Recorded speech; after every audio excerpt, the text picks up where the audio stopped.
Get ready for the dictation. Dictation will start in 5 seconds.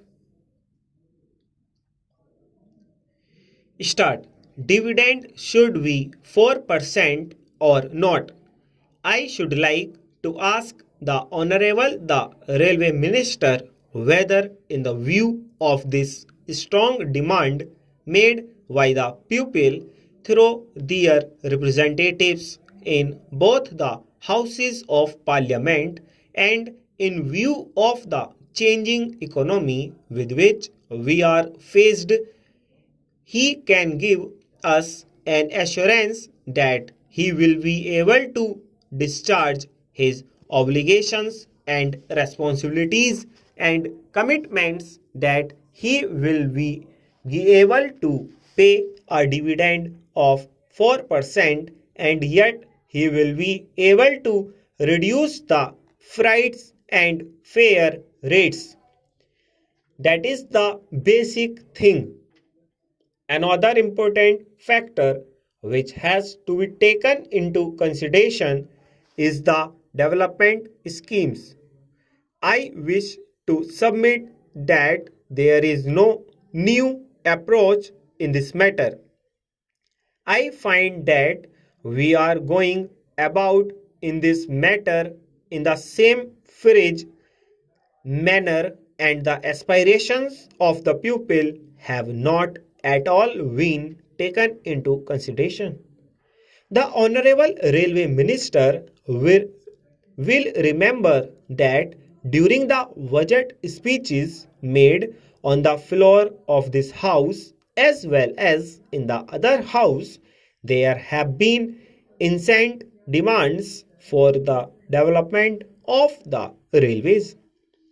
I do not know what he thinks about it and how he thinks that after paying this dividend at 4%, he will be able to meet that demand, and he will be able to find a way for the railways to expand their economy as they think it proper, as would meet the demands and aspirations of the pupil.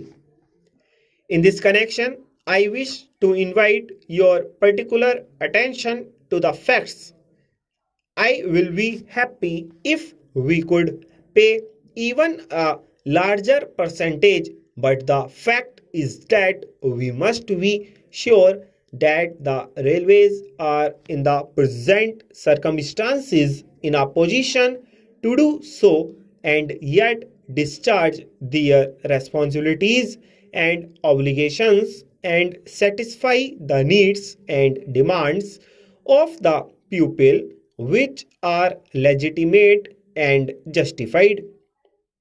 Now, when we fix the dividend at 4%, what happens is that we also fix that of those projects which are to be considered as remunerative at 5%, because the railways want a margin of 1%.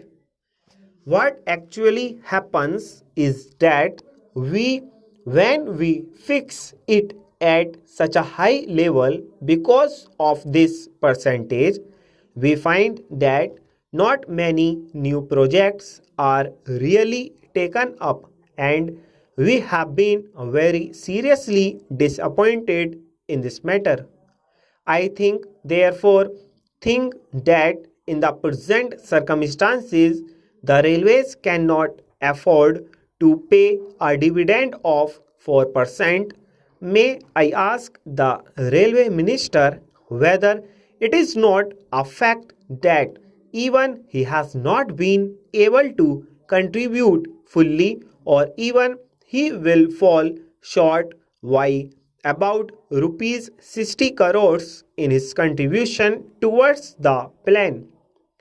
Out of the rupees 400 crores that the railways have to contribute, I find from his speech that They are faced with a net shortfall of about rupees 62 crores. Stop.